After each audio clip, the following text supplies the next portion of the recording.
Olá, pessoal, tudo bem? Bom, como vocês sabem, isso aqui é a parte 3 da avaliação.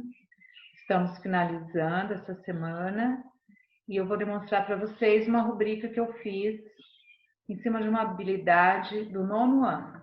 Vamos lá?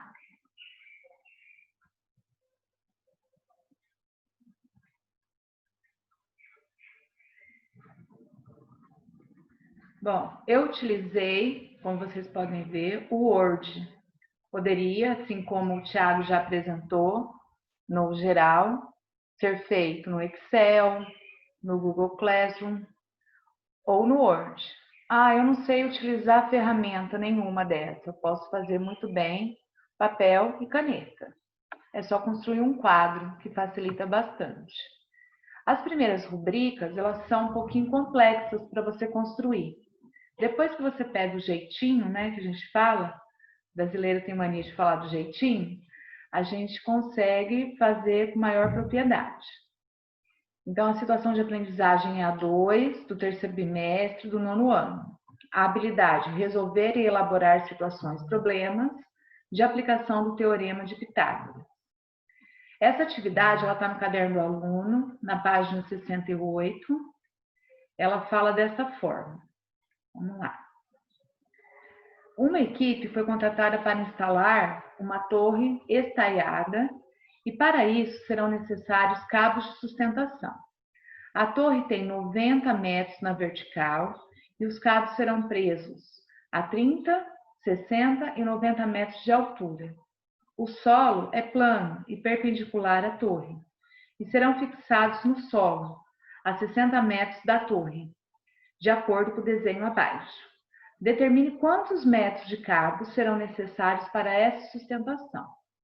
Então, o desenho, como vocês podem ver, não apresenta as medidas para o aluno. Então, ele vai ter que decifrar o que está dizendo todinho esse problema, entender e colocar aqui as medidas.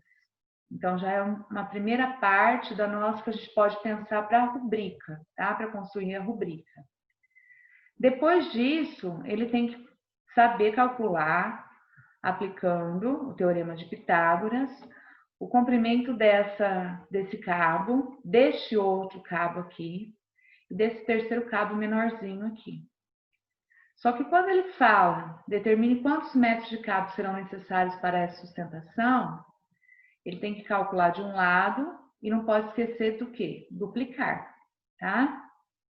Então, são várias partes de construção aqui, desde a compreensão do texto, né, do problema que foi dado, até a resolução. E não são poucas, né, resoluções. Então, eu construí essa rubrica aqui, ó. Lembrando que a rubrica ela tem que ter indicadores, né? Então, quais foram os indicadores escolhidos para essa atividade que eu pensei? Eu pensei na compreensão do problema, eu pensei na estratégia que o aluno vai utilizar, pensei na resolução do problema e na solução do problema. Aí você vai às vezes pensar, nossa, mas a estratégia e a resolução não estão ligadas? De repente ele consegue realizar de uma outra forma, tá? Pensando de uma outra forma. Então a gente tem que ver o pensamento do aluno. E eu distribuí os indicadores em 4 categorias, ó, excelente, bom, regular e insuficiente. Coloquei nota também, ó, valores para cada um deles. Coloquei um pontinho, se ele conseguiu no estágio excelente. Bom, eu coloquei 0,8. Regular, 0,5, meio ponto. E insuficiente, 0,1. Por que 0,1? Porque se ele conseguiu ainda demonstrar alguma coisa, mas está tudo errado, mas ele tentou, né? Então, eu também não posso desmotivar, apesar de ser 0,1. Ana, sou obrigada a colocar valor? Não. Você pode apenas colocar a rubrica e mostrar para ele o que você vai analisar do problema dele, tá? Da atividade dele. Só para problema que eu faço dessa forma? Não. A construção da rubrica é do professor. Ele que tem que pensar no passo a passo que ele vai analisar do aluno com aquela atividade, tá? Então, na compreensão, eu coloquei analisa, reconhece e interpreta perfeitamente os dados, identificando com clareza o que se busca e demonstrando uma absoluta compreensão. Ó, absoluta compreensão. Bom, nessa outra parte do bom, eu coloquei analisa, reconhece e interpreta os dados, identificando com clareza o que se busca e demonstrando uma boa compreensão. Regular, reconhece dados e interpreta a relação entre os mesmos, demonstrando uma compreensão razoável do problema. Então, quando eu falo absoluta, é quando ele coloca todos os dados, ele consegue demonstrar para o professor que ele realmente interpretou aquilo ali. Quando eu falo boa, né, eu falo que ele fez, colocou, mas ele pode não ter colocado todos os dados ali na atividade, né, no desenho, porque nós sabemos que a interpretação, conforme a gente vai lendo, a gente vai anotando, colocando no desenho, todas as medidas que foram dadas, né, todos os dados que estão ali. Quando eu falo uma compreensão razoável, ele pode ter esquecido algum dado, ele pode ter se confundido aonde é uma medida, mas ainda está dentro do razoável. E o último insuficiente eu coloquei, não reconhece os dados, suas relações no contexto do problema, demonstrando pouca ou nenhuma compreensão. Aqui já dá para saber que ele não compreendeu quase nada ou absolutamente nada do problema. As estratégias utilizadas.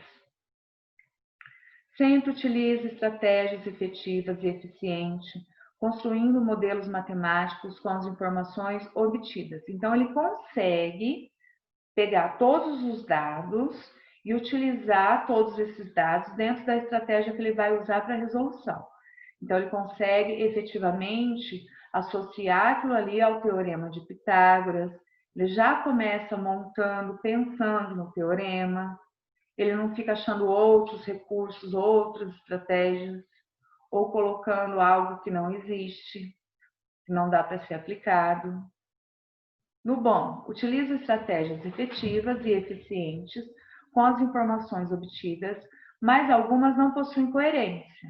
É o que eu falei, né? De repente, ele até pega o teorema de Pitágoras, mas ele não consegue colocar, por exemplo, o que é cateto no cateto e a hipotenusa na hipotenusa.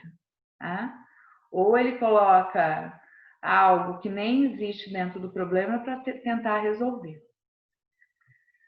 Depois, algumas vezes utiliza estratégias, mas falta clareza, consistência e coerência. Então, perceba que quando a gente vai construir a rubrica, a gente sempre começa do total. O que seria excelente, né? O que eu busco ali de excelência, do total, do conjunto. Depois eu vou diminuindo, tirando, né, alguns dados que podem prejudicar a resolução dele. E por último, não utilize estratégias de resolução. Quanto à resolução, vamos falar dela em si. Apresenta de maneira ordenada os passos necessários para chegar à solução do problema. Depois, apresenta de maneira ordenada a maioria dos passos necessários para chegar à solução do problema. Depois, apresenta de maneira ordenada poucos passos necessários para chegar à solução do problema. E por último, não apresenta de maneira ordenada os passos necessários para chegar à solução do problema. Nós percebemos ali, retomando aqui o probleminha, que eu tenho que fazer 3 vezes, né, o teorema de Pitágoras. Para eu saber o comprimento dessa torre aqui, ó, certo? Dessa torre não, desse cabo, desculpa, de sustentação. Quando eu falo aqui, apresenta de maneira ordenada os passos necessários, é que ele fez certinho todos os passos da resolução. Realizou o cálculo de um cabo, depois do outro, colocou certinho os dados. Ali na segunda hipótese, essa daqui que fala, apresenta de maneira ordenada a maioria dos passos, de repente, ele fez de um, o outro ele errou, o terceiro ele acertou, então ele conseguiu fazer a construção, a resolução para 2 cabos e um não, tá? Esse terceiro apresenta de maneira ordenada poucos passos. Como ele tinha que calcular ali 3, né, comprimento de 3 cabos, de repente ele só acertou de um cabo. Os outros ele não acertou. E não apresenta de maneira ordenada os passos necessários para chegar à solução do problema, é quando ele não consegue fazer nada, tá? Nenhum tipo de resolução ali. Ele construiu, mas ele não conseguiu. E a solução? Todos os resultados estão corretos. Então, ele fez todos os passos com coerência e chegou à resolução, à solução do problema. O segundo caso aqui, que é bom, né? Ele realizou os passos necessários para chegar e a maioria dos resultados estão corretos. Por que eu falo a maioria? Porque, de repente, ele até conseguiu fazer a construção e a resolução do comprimento dos cabos, mas na hora que ele foi somar, né, multiplicar e depois somar para ver quanto dava de cabo, ele não conseguiu. Então, isso é o olhar do professor. Então, não é que o exercício está inteirinho errado. Cada passinho ali, a gente tem que analisar o que o aluno fez. Aqui, apresenta, né? A maioria dos resultados estão incorretos.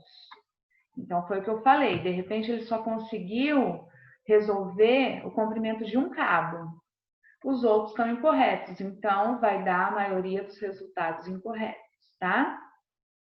E não há nenhum resultado correto. É quando ele não conseguiu realizar, então ele não consegue chegar à solução do problema. Então, essa daqui foi a minha rubrica construída em cima dessa situação de aprendizagem, desse probleminha, tá? Dessa atividade. Ana, eu posso utilizar essa rubrica para outras atividades que visam problema? Sim, pode. Só que você tem que adequar, tá? Se você mudar a habilidade, você tem que visualizar o que você quer com aquela habilidade. Então, você pode utilizar a estrutura dela, tendo aquele olhar para o que você quer, tá bom? No começo, acredito que vocês vão achar um pouquinho difícil, mas é um modo que depois que você compreende, tem esse olhar que o aluno vai entender o que você está pedindo através da sua rubrica, facilita muito, tanto para ele compreender o que ele tem que fazer, e tanto para o professor avaliar o aluno, certo?